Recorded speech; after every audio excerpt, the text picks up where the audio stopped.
Hello and welcome to SCAN's Community Connections. I'm your host, Tom Hayes, Director of Customer and Community Relations for New Jersey Natural Gas. And it's a pleasure having you with us again today.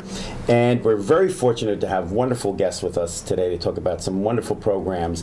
And we have Beth Stamp, who actually works at SCAN, right, and is a program coordinator here at SCAN. And we have Mary Remhoff, who's with the VNA, and you're the Director of Early Childhood Program Development and Family Support Programs, yes, right, at the VNA. So welcome both of you to this to the Thank you, program. Tom. We appreciate having you. So and we know you have a wonderful program coming up. So if you can just tell me a little bit, because what we're here to talk about today is the Enhanced Access to Physical Activity with Intergenerational Programs Committee. So can you tell me a little bit about that, what that is? Sure. A few years ago, we started something called a coalition, which was called Neighborhood Connections. And this enhancement to physical activity was a committee that Beth and I sort of developed an interest in, as well as other stakeholders in Monmouth County, particularly in Freehold Borough and the surrounding area, to help get out into the community to find out what do they want to do in order to be healthy and to use physical activity. What we found was that we did some focus groups. They told us they wanted to have fun, so they didn't want to do exercise. And this was both from seniors as well as students and children and other age groups in the community. And it's been so interesting how Beth from SCAN, who works with seniors, and myself, who works with children, we've been able to come together and put together some great activities to help people in the community access the physical activities that they would like to do. We've had some great times with dance and music, and it's just been fantastic to meet other people in the community of the Freehold Borough. One of the things we've brought together is something that SCAN did last year. We had our first multicultural lunch at our off-site location at the YMCA on Center Street in Freehold, where what's better than breaking bread together? So we had foods of all different nations and nationalities and cultures. But this year it's going to be bigger and better than ever, because we're doing it in conjunction now with a lot of partners, the VNA and Mary and the coalition all taking part.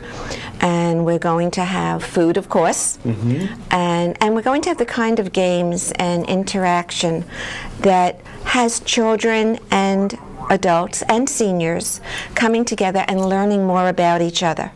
Excellent. Last year, one of the things we learned is that the game that we call patty cake is actually popular around the world.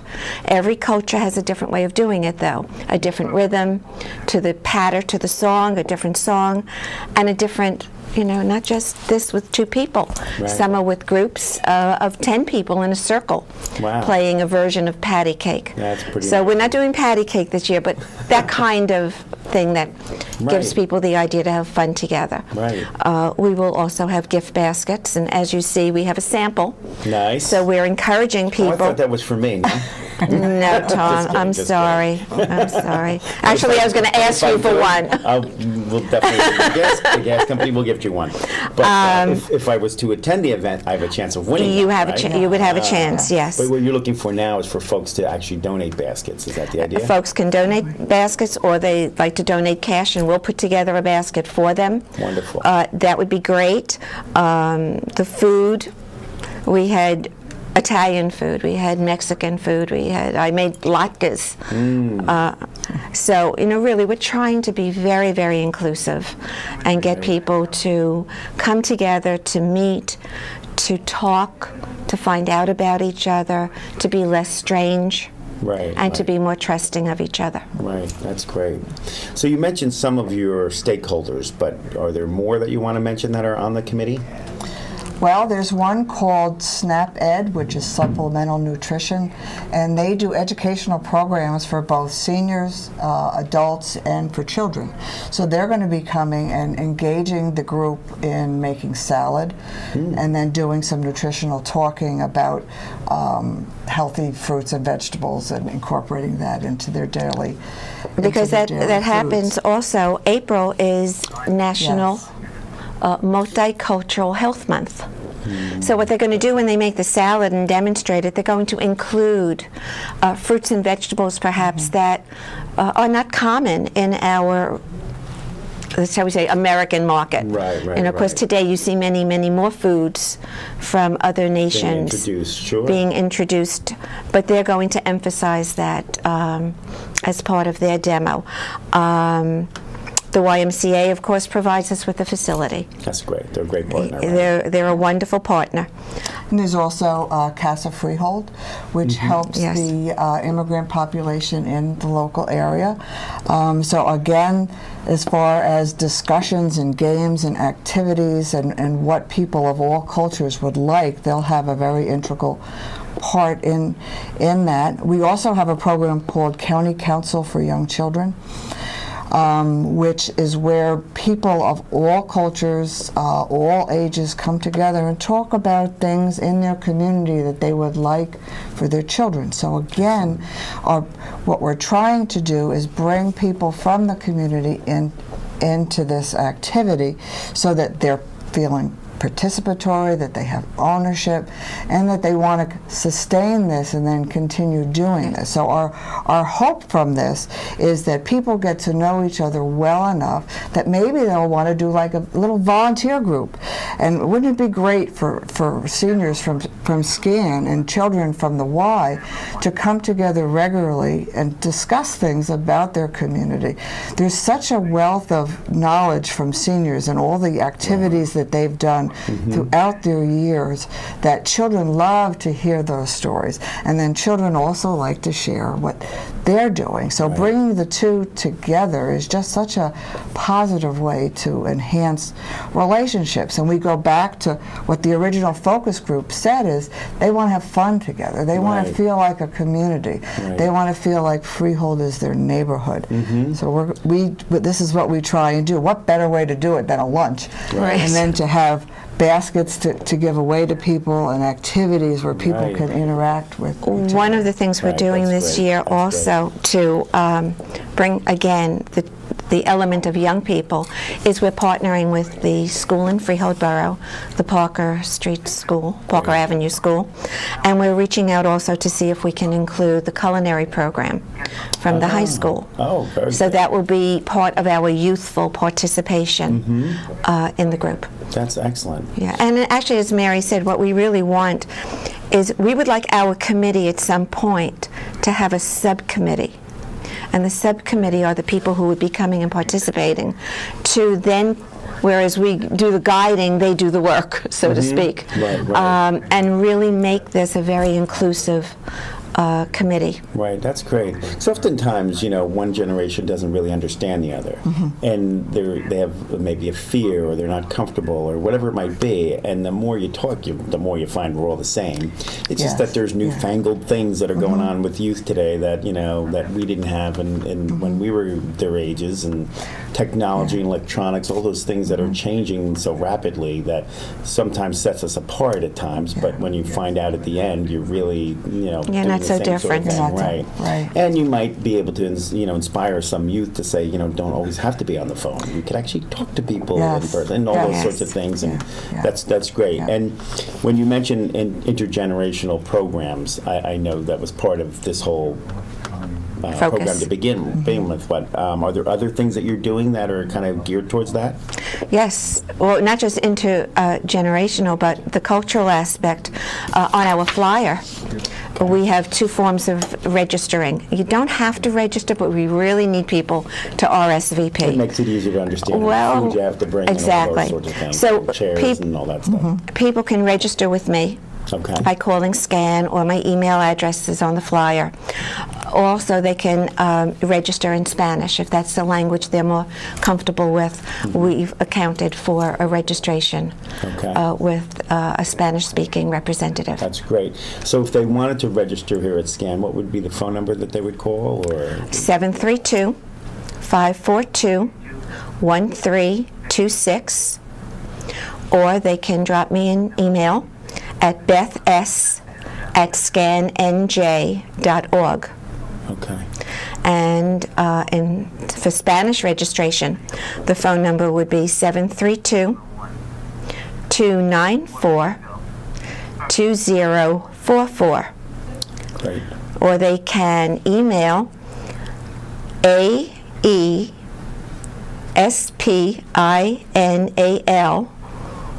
Garcia at twp.freehold.newjersey.us. Okay. But we'll put that up. That's a mouthful. We'll put that up. It's on the flyer. Right. And we invite, obviously, the public. Businesses who would like to participate and become partners will certainly get recognized at the event for their partnership. If there's restaurants who'd like to, provide and let us sample their food. Right. That's always contact us. That's how a lot of, I think, restaurants get new customers, because they taste something at an event like this, and then they go there for lunch, dinner, and what have you. And Absolutely. They get good customers out of that, Yes. right? That's excellent. Hopefully. And it's funny because it's nice to hear people just honestly say people want to get together and just have fun. Because that's what a lot of times people try to force things like too much education to get together, or too much this or that, and then that's really the best way. When people are having fun, they seem to really get more out of it, and they absorb more. And they remember. Yes. They remember how many times you go to, lectures and everything, and after a while your eyes glaze over because you've heard it all before. We really want this to be a fun afternoon. Right. This past year, when we've been at the YMCA for their after-school program, where children from the local school are there for after school, and then we had seniors and different people from the community come in, they all loved it. It was so rewarding to see. Like, we had a dance class and they danced together.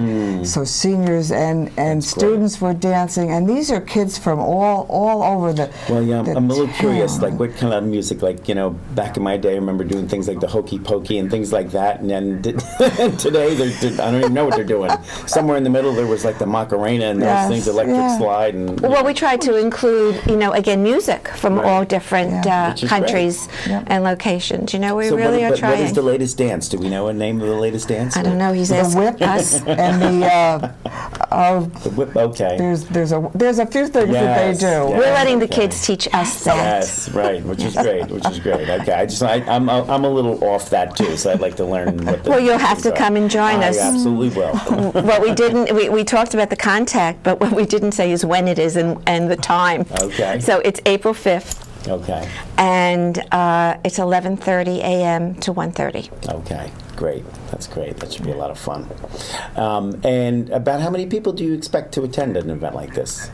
Or how many came last year? Or what is your hope? I think we had about 40 last year. Okay.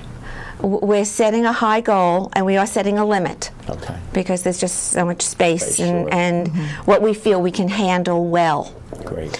And so we're cutting it off no more than 70 people. Okay. All right, folks. So get your remember, reservations in. 70 people. Well, I really do want to thank you both for your time. It's really been wonderful learning about all this. And I here at SCAN, we love intergenerational kinds of programs because, we're all in this together, and, we love our youth, and we love our more mature folks. So I really, again, appreciate your time, both Beth and Mary. Thank you, we Tom. hope to have you back sometime soon. Yeah. And thank you for the basket. Just kidding. And appreciate it. And to our viewers, thank you very much for being with us. And stay tuned after this commercial. We'll be right back.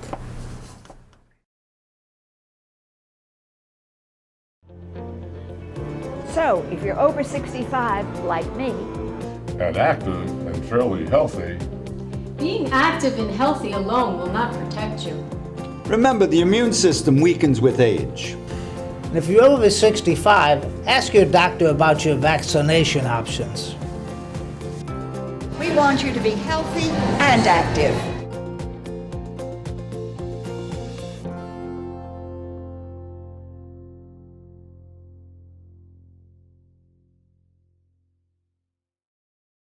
Welcome back to Community Connections. Again, I'm your host, Tom Hayes, and we have another wonderful guest with us for the second part of the show, and that is our very own Robin Camp, who actually works here at SCAN, does amazing work in this production arena for which we do this program. And in her other life, Robin is the producer, director, and owner of RJK Media, and also a filmmaker, and your project we'd like to talk about today is the film you made, which I've seen, which is wonderful. It's entitled Love Wins. So welcome, Robin, to this show that you're usually behind the camera, and now you're in front of it. So yeah, it's a little odd, but we all promised we would be very kind to you. Thank you. Thank you. Well, I'm the editor, so I could fix it. Yes, that's what I said. I was going to do all kinds of things, and I thought, well, she can edit, so I'll have horns and all this stuff. I better behave. I'll be kind, I promise. So basically, tell us what is your full background? Well, I'm a graduate a long time ago of Seton Hall University. I studied television and radio and worked for a couple years in radio before I moved over into television and was there at the start. I'm dating myself here, but at the start of really the cable television industry, and worked in local cable television for many years, producing and directing and editing a news magazine show. And during that tenure, I had won 4 what they call Cable Ace Awards, which are the cable industry's equivalent of an Emmy Award. And I had been producing and I created and produced a news magazine show on New Jersey, which at the time was one of very few programs that were geared towards New Jersey topics of interest. So what was the name of the program? It was called Info, New Jersey's news magazine. Ah, nice. And it won, as I said, 4 Ace Awards for local programming. Yeah. Isn't that amazing? Yeah. And then you obviously at some point rolled into the filmmaking arena. So how did that happen? Well, following that, I opened up my own production company and worked in mostly corporate or industrial television production, producing videos, instructional videos, promotional videos for corporations, stuff that you really wouldn't see on television but is used internally as communication tools. Right. And then I went for my master's degree at Monmouth University and did my master's thesis. I did a documentary for my master's thesis. Thankfully, I didn't have to write a paper because I'm terrible at writing papers. So I did a documentary on communicating to children who have cancer about their diagnosis and treatment. And there really wasn't a lot of research articles done about how parents and the medical community communicates to children that have cancer, as far as their diagnosis and then their treatment. So my master's thesis was on that, and that was then used by Monmouth Medical Center as a training tool and an awareness tool for the Valerie Center, the Valerie Fund. The Valerie Fund, yes.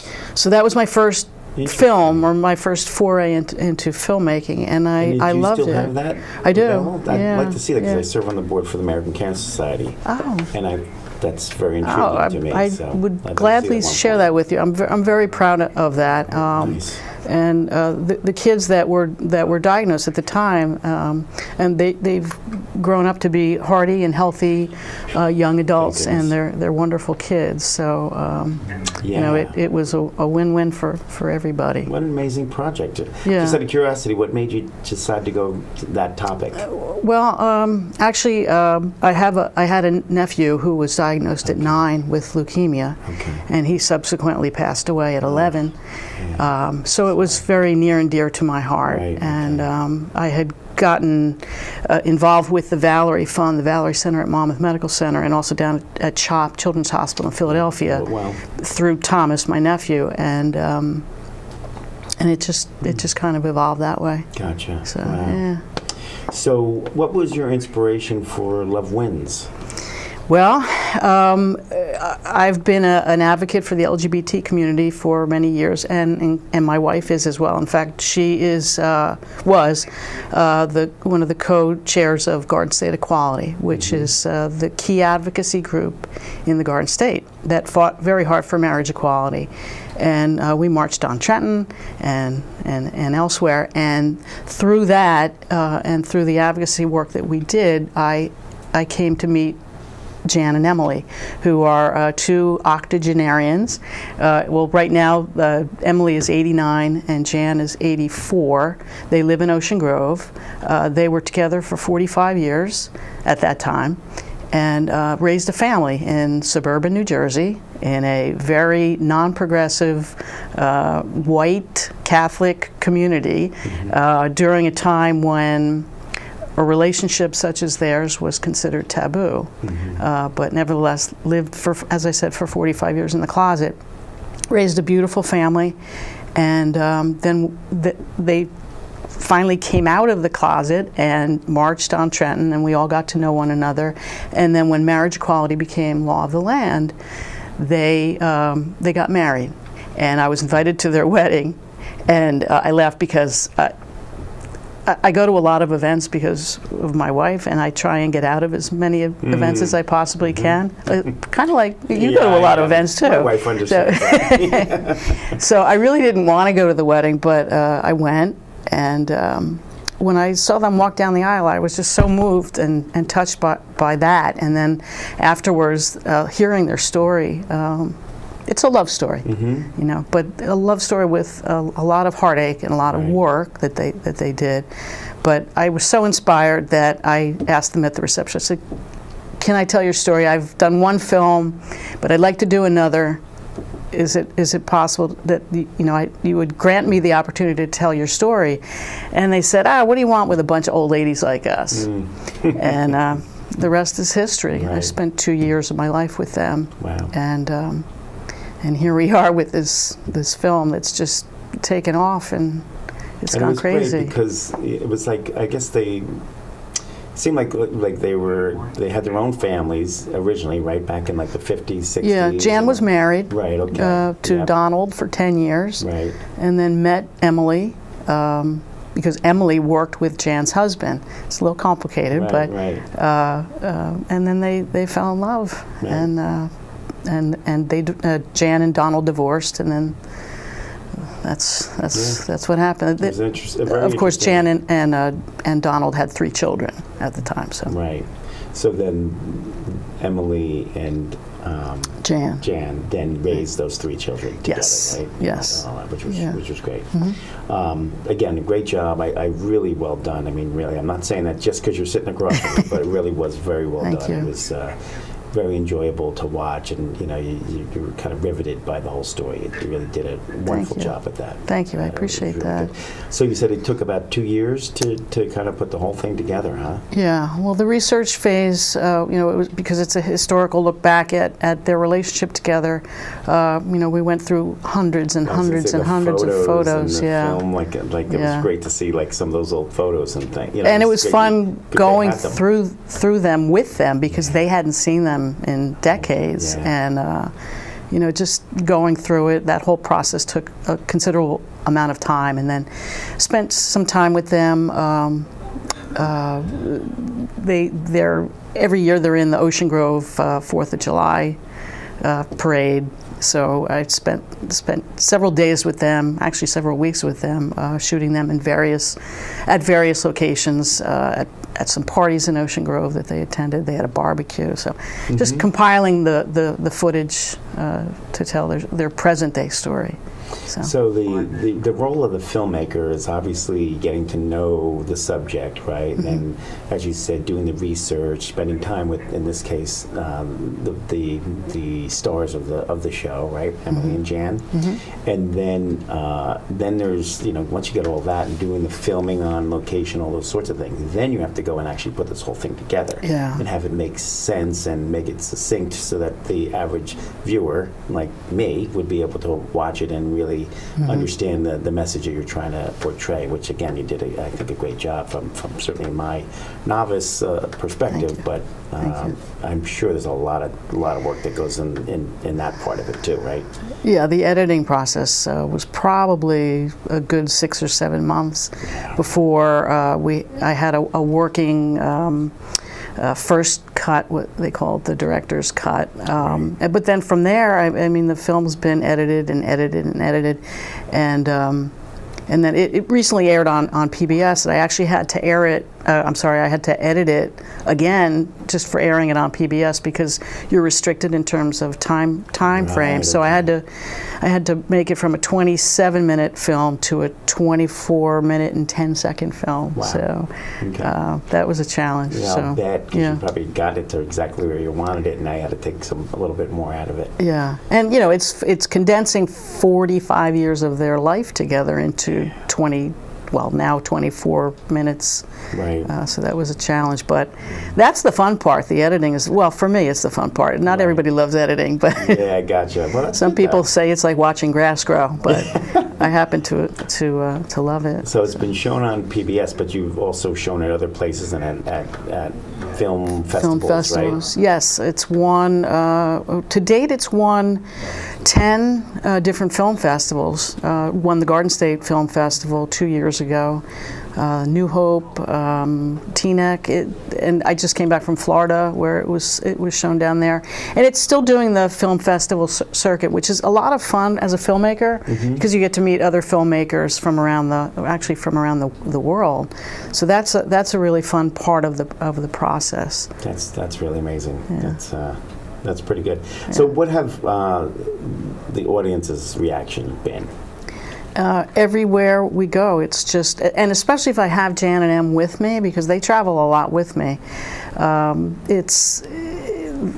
mean, to know them is to love them. They're truly characters, and when we go around touring with the film and with them, it's a lot of fun, and everybody they just love them. They're just such warm and endearing people. So the audience reaction has been phenomenal. It really has.